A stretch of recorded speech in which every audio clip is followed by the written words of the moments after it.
Hello good morning दोस्तों, कैसे हैं आप सभी का बहुत बहुत स्वागत है आपके अपने यूट्यूब चैनल गोल पीएचडी आर्ट चैनल। जी हाँ, गोल पीएचडी आर्ट चैनल में आप सबके बहुत बहुत स्वागत है दोस्तों। जैसा कि आप लोग पीछे के दृश्य देखकर जान रहे होंगे, समझ गए होंगे कि हम आज अपने रूम में नहीं हैं।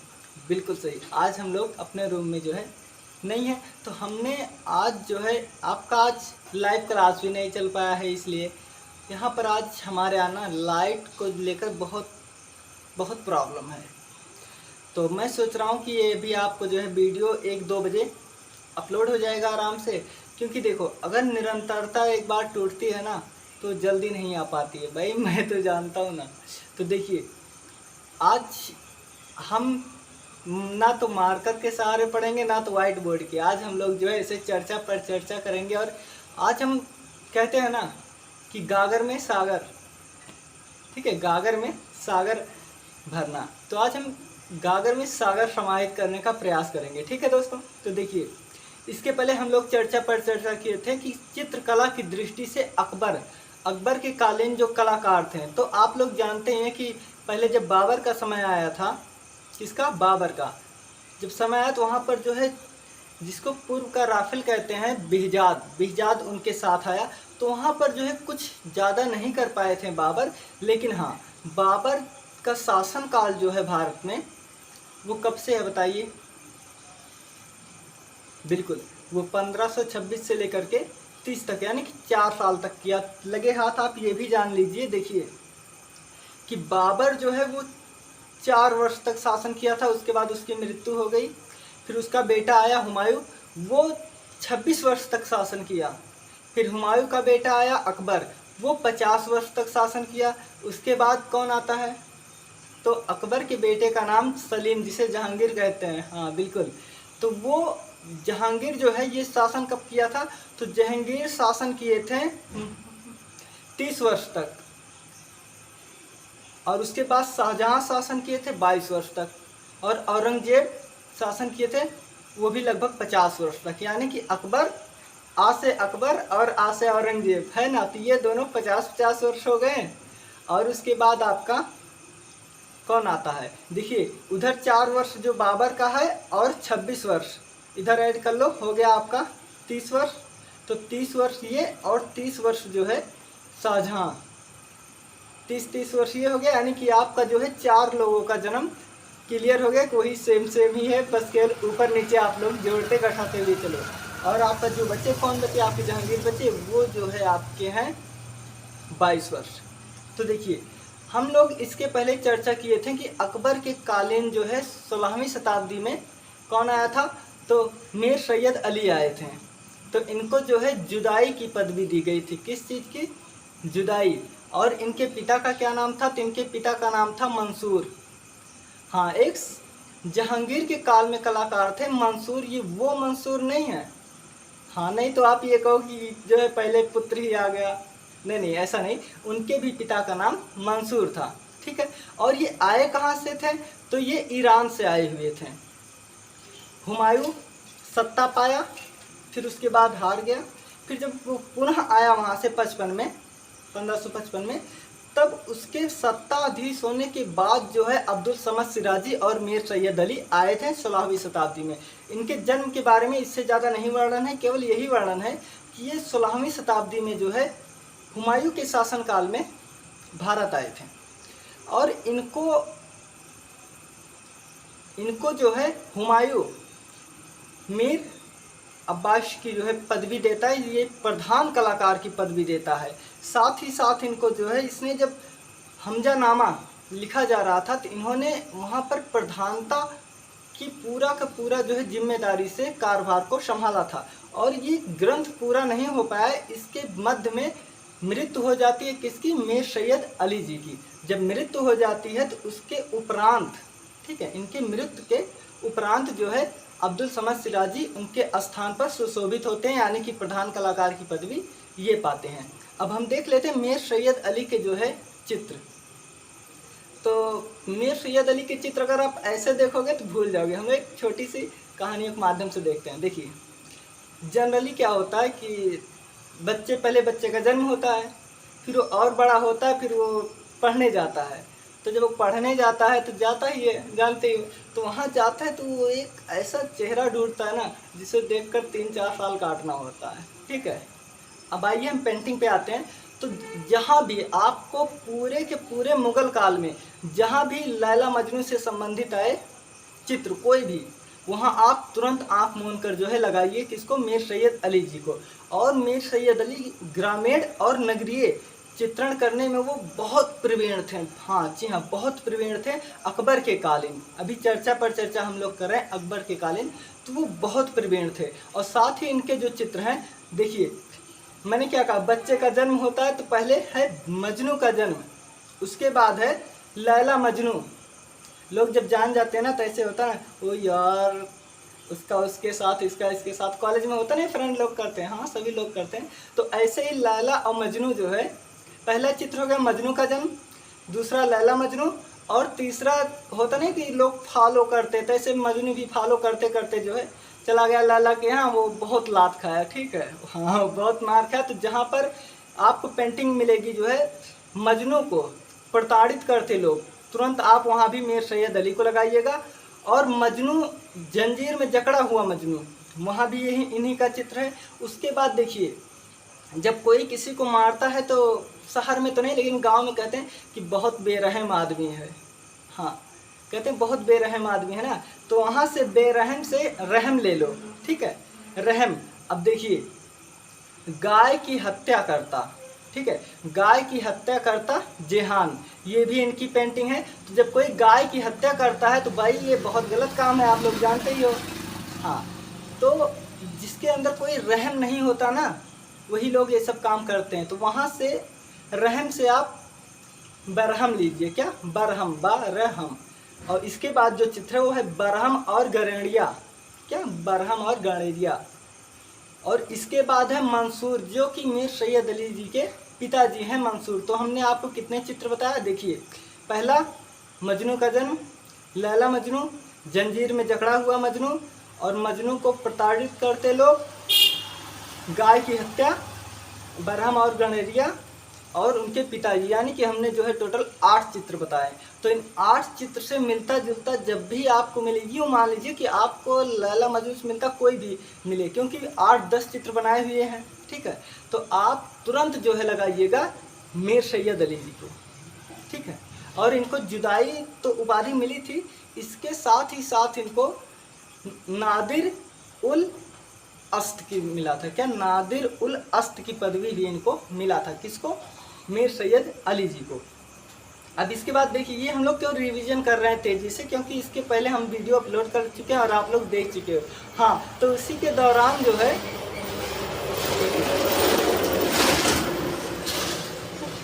आज ये फॉर्म जो रिकॉर्डेड हो रहे हैं एकदम सड़क के पास हो रहा है, तो थोड़ा मोड़ा जाएगा, आप लोग उसे इग्नोर कर दीजिएगा, ठीक है। क्योंकि कुछ पाने के लिए कुछ खोना नहीं पड़ता है, बात सही, कुछ भी नहीं खोना, केवल हम लोग को ध्यान देना है। देखिए, तो आज हम जहाँ तक हम लोग पढ़े हैं वहाँ तक तेज़ी से केवल समझते हुए चलेंगे। उसके बाद आज हम बताएंगे जहांगीर का जन्म कैसे हुआ था।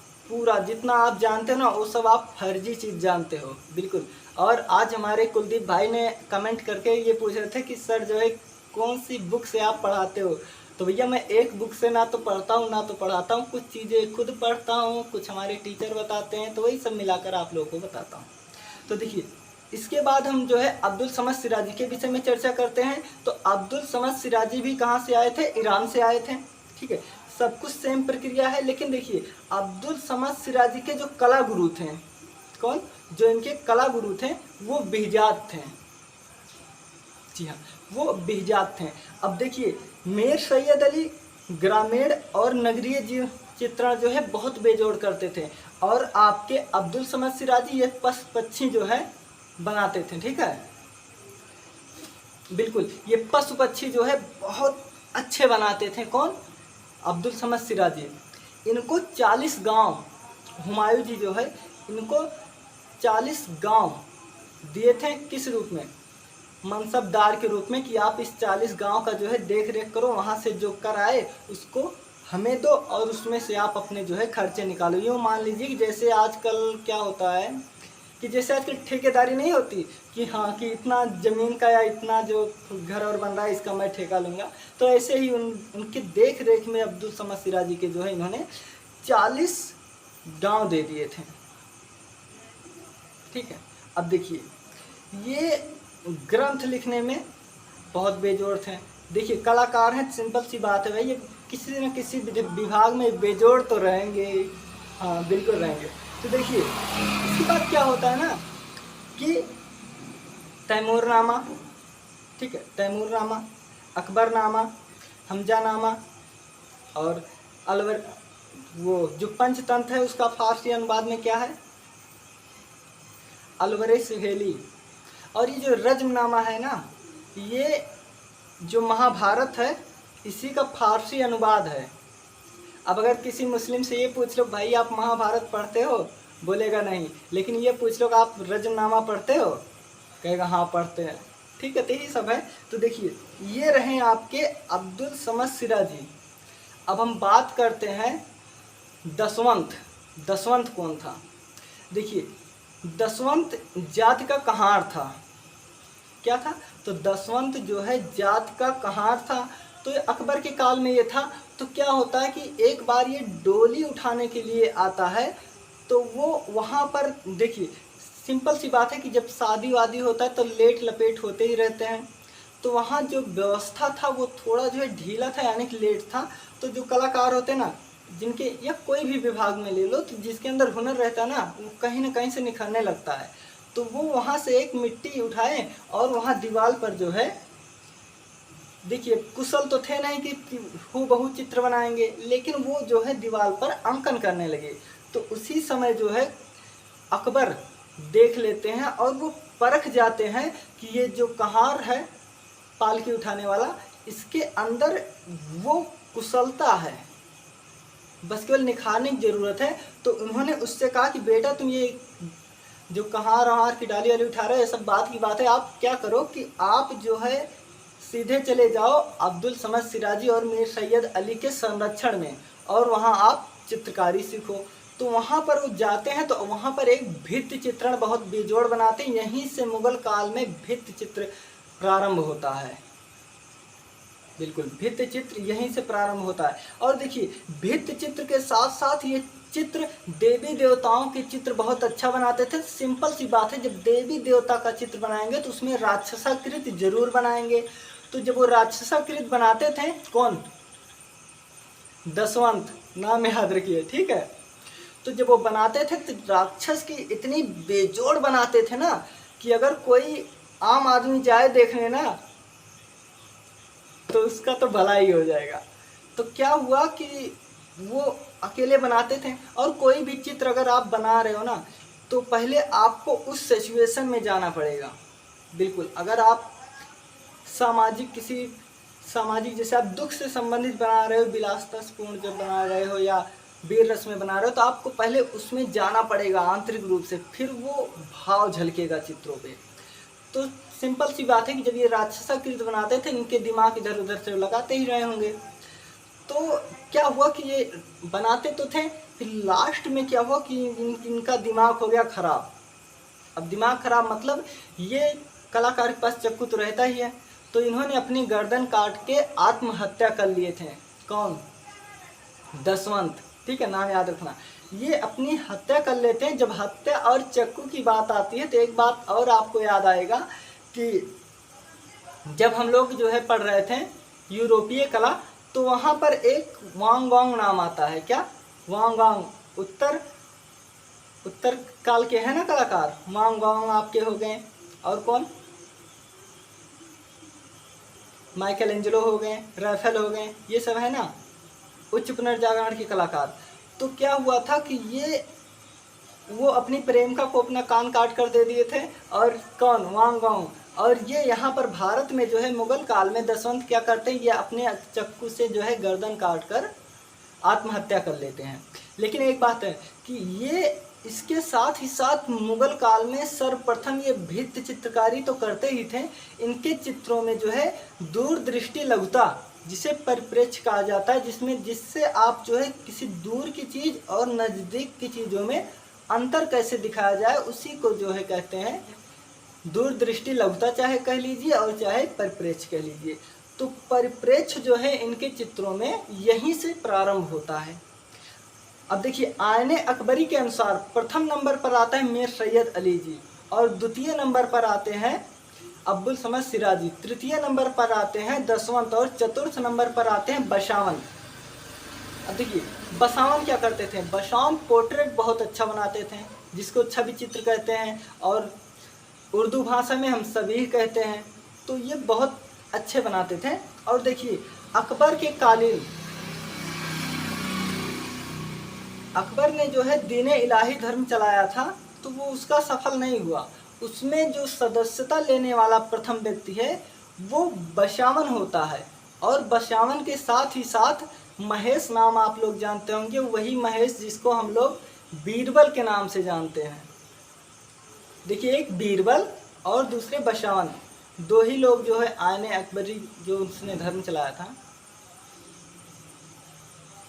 सॉरी दीन इलाही धर्म चलाया था, सॉरी हाँ, जो उसने दीन इलाही धर्म चलाया था उसमें दो ही लोग जो है सदस्यता लिए थे। एक कौन लिए थे, एक लिए थे आपके बीरबल जी और दूसरा बसावन जी। और आईने अकबरी में वर्णन है जो है, देखिए उसमें 100+ कलाकारों का है, लेकिन उसमें 13 कलाकार हिंदू हैं। जो प्रमुख की बात करें 13 हिंदू कलाकार हैं और 4 मुस्लिम कलाकार हैं।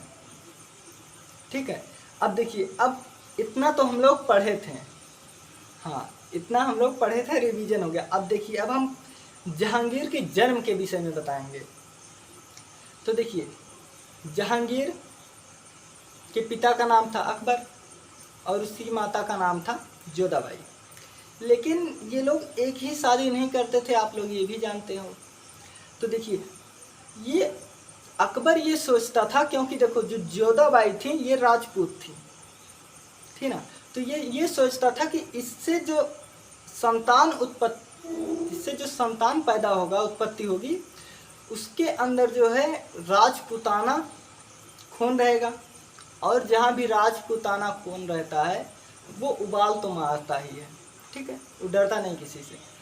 तो क्या हुआ कि समय बीतता गया, लेकिन जो है अकबर के पुत्र या पुत्री कोई भी नहीं हो रहा था। अब राजा भी परेशान, रानी भी परेशान, क्योंकि ये जो अकबर है ना, ये बहुत परिश्रम से जो है इतना साम्राज्य खड़ा किया था। इसके पिताजी जो है वो जिंदगी बीत गई थी लड़ाई ही करते करते, उसी के उपरांत ये पढ़ नहीं पाया था। इसको अनपढ़ अकबर भी कहते हैं। ठीक है, हाँ इनको अनपढ़ अकबर भी कहते हैं। तो देखिए अकबर को कोई संतान नहीं हो रहा था, और ये चाहता था कि जोधाबाई से जो संतान उत्पत्ति हो या पैदा हो वो मुगल साम्राज्य का उत्तराधिकारी हो। फिर देखिए जिसके पुत्र या पुत्री नहीं होते हैं ना, तो लोग अगर ये भी बता दें कि भाई आप उस कुएं का पानी ले आओ तब उत्पन्न होगा ना, तो लोग वो भी करते हैं, क्योंकि मजबूरी में कुछ भी करते हैं। ठीक है, तो इसी तरह उसको भी किसी ने बताया था कि आप अजमेर जाइए। अजमेर में जो है वहाँ एक संत जी रहते हैं अजमेर में, आप उनके यहाँ जाइए, आशीर्वाद लीजिए। ठीक वैसे जैसे आजकल जो है धीरेन्द्र शास्त्री जी हैं, हाँ पर्चा बना देते ना, वैसे ही उस समय रहे होंगे। देखिए ये जो मैं बता रहा हूँ ये अकबर के आत्मकथा से लिया गया है। हाँ, क्योंकि आप किताब में पन्ने पलटोगे तो हो सकता है कि बुक में जल्दी ना पाओ, लेकिन अगर उसमें देखोगे तो आप पा जाओगे। तो वो वहाँ पर जाता है अजमेर में। अजमेर में कब जाता है, 1568 ईस्वी में जाता है। कब, 1568 ईस्वी में जाता है। वहाँ जो कुछ पूजा पाठ करना होगा वो किया, और वहाँ पर उसने उस दरगाह में पुत्र प्राप्ति का निवेदन किया, और संयोगवश उसका जो निवेदन था वो प्रभु सुन लिए, और इसके पुत्र की जो उत्पत्ति हुआ, पुत्र कौन, सलीम। ठीक है, हाँ वहाँ के जो बाबा जी थे, ठीक है, सलीम ख्वाजा उनका नाम था। ठीक है, कीड़े में कौड़ जा रहा है भाई। तो उन्हीं के नाम पर जो है नाम पड़ा सलीम बाबू या सलीम बाबा ऐसे कहकर वो अकबर पुकारता भी था। तो सलीम का जन्म कब होता है, 1500 69 ईस्वी में। तो अब जब पुत्र रत्न की प्राप्त हो गई, बहुत खुशी हुआ, हीरे जवाहरात सब कुछ बांटा जो कुछ बांटा। फिर उसके बाद ये 1570 ईस्वी में ये खुद गया कहाँ, अजमेर। उन्हीं बाबा के पास गया और बोला कि हमारे जो है आपके आशीर्वाद से हमारे बेटे का जन्म हुआ, इसका नाम हमने सलीम रखा। तो बाबा क्या करेंगे, बोलेंगे बहुत अच्छा बेटा, ठीक है।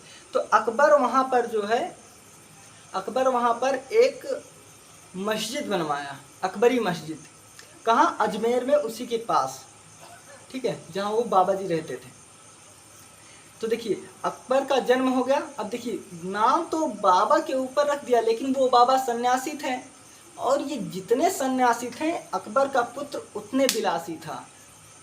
बिल्कुल देखिए सिंपल सी बात है, अकबर, इसका साम्राज्य इतना विस्तृत हो चुका था कि लोग अकबर नाम सुनकर ही अपने सर झुका देते थे, क्योंकि उस समय मुगल सेना जो है इतना सशक्त हो चुकी थी। बिल्कुल। तब क्या होता है कि मैंने बताया ना, अब्दुल समद सिराजी, इसका एक पुत्र था, उसका नाम था शरीफ। उसका नाम भी शरीफ था, वो शरीफ था भी, लेकिन ये संगत में किसके रहता था, तो इनके सहपाठी था सलीम के, जिसे हम जहांगीर कहते हैं, ठीक है। तो सलीम नाम तो रख लिया बाबा के नाम पर, लेकिन बाबा थे सन्यासी और ये था विलासी। तो देखिए इसका जो सलीम है, सलीम की शादी पहले होती है, ठीक है। देखिए तो सलीम की शादी पहले होती है जगत गुसाई से, ठीक है, किससे, जगत गुसाई से होती है। उसके बाद मेहरुन्निसा से होती है, जिसका नाम नूर जहां होता है, ठीक है, मेहरुन्निसा जिसका नाम नूर जहां होता है। नूर जहां की इससे पहले भी शादी हुई रहती है, ठीक है, हाँ, नूर जहां की इससे पहले भी शादी हुई रहती है, लेकिन वहाँ शादी टूट जाता है। तो क्या होता है ना कि ये अपने मायके में रहती है, और ये जो नूर जहां है ये बहुत खूबसूरत थी, हाँ ये बहुत खूबसूरत थी, और लेकिन शादी पहले हो गया था, पति उसके मर गए थे, तो वो विधवा थी, ठीक है। तो अब ये रंगीले मिजाज के थे, कौन, जहांगीर। ये गए और ये जो है उस स्त्री पर मोहित हो गए, और मरता क्या नहीं करता, राजा के बेटे तो थे ही, ठीक है। तो अकबर ने इनकी शादी करा दिया, 4-5 शादी होती ही थी। बोले चल बेटा तू इससे ही शादी कर ले, तू जहाँ बोलेगा मैं वहीं ही करा दूंगा, ठीक है। फिर इसके जो कौन, मेहरुन्निसा, जिसका नाम था नूर जहां, इसके पिताजी का नाम था मिर्जा ग्वाश बेग, क्या, मिर्जा ग्वाश बेग था। लेकिन इसके जो माता का नाम था ना, वो असमत बेगम था। असमत बेगम बहुत खूबसूरत, तो जो खूबसूरत रहेगा उसका बिटियत खूबसूरत रहेगी। और इसकी जो नूर जहां है ये खूबसूरत तो थी ही। तो देखिए नूर जहां का एक नाम जो है, नूर जहां नाम की पदवी देने से पहले नूर महल नाम भी था। तो नूर महल नाम ऐसे पड़ा कि जब ये जाता था महलों में तो इतना खूबसूरत थी कि उसको महल में और कोई नज़र नहीं आता था, उसे कोई दिखाई नहीं देता। यूँ समझ लीजिए कि उसका भूत उसके ऊपर चढ़ गया था, हाँ, पूरे महल में और कोई इसके मन नहीं भाता था।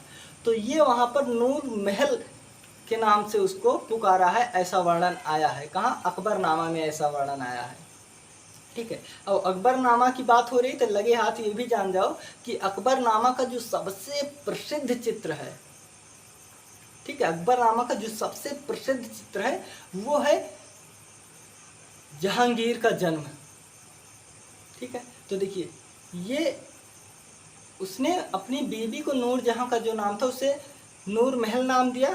फिर जब वो एक दिन बाहर आई तो उसने कहा अरे ये तो महल में तो एकदम चकाचक रहती, ये तो बाहर भी पूरा जहान एकदम जो है, मतलब उसकी खूबसूरती से जो है पूरे, कहा नहीं जाता कि जो है आप चांद जैसा मुखड़ा, काली घटाए जैसे बाल, मीनाकृत आंखें, उपमा दिया जाता है ना, तो ये वैसे ही उपमा से। फिर जब वो बाहर निकली तो उसने कहा अरे ये तो महल तो चमकाती थी खूबसूरती से, ये तो पूरा जहां को चमकाई हुई। तो यहाँ से उसने पदवी दिया नूर जहां की। अब नूर जहां की जो माता थी उसका नाम था, क्या नाम था उसका, नाम था जो है असमत बेगम, हाँ उसका नाम था असमत बेगम। और वो गुलाब से इत्र बनाती थी, क्या, वो गुलाब से इत्र बनाती थी, वही इत्र जिसे हम लोग आज परफ्यूम के नाम से जो है यूज करते हैं, बिल्कुल।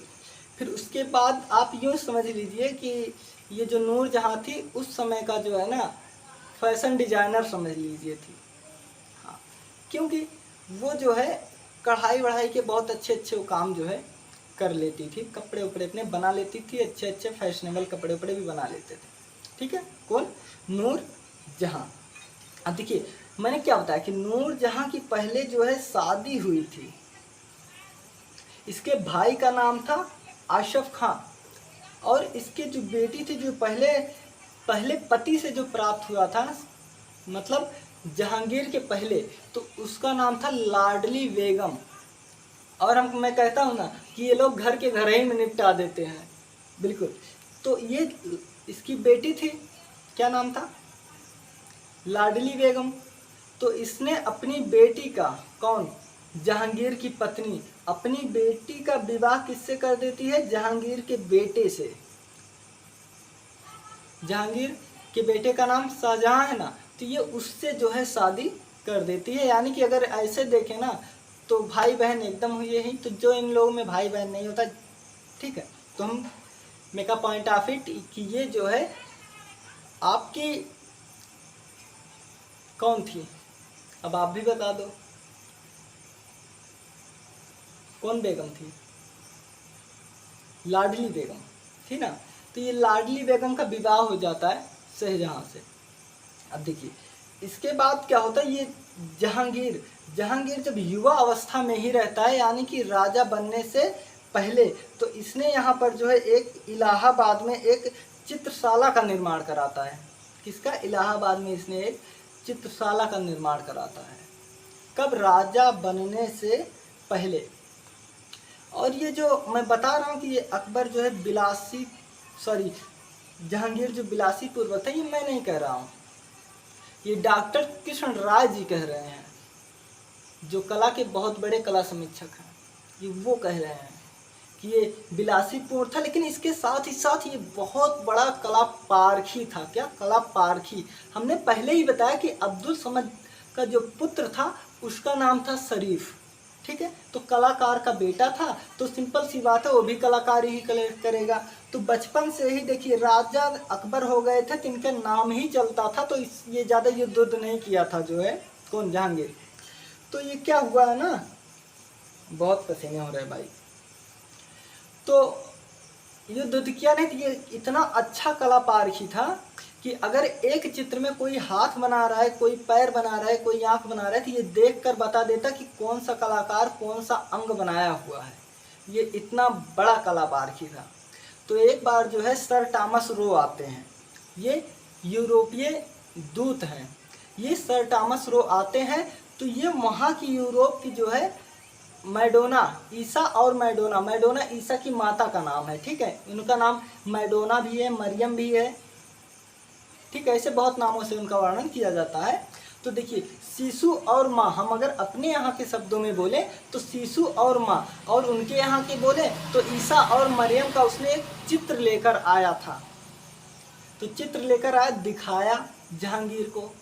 तो जहांगीर ने कहा कि मैं चाहता हूं कि आप ये चित्र जो है मुझे दे दीजिए एक रात के लिए, और आप जाइए अतिथि गृह में जो है आराम कीजिए, खाइए पीजिए, एंजॉय कीजिए, और कल सुबह हम लोग मिलेंगे।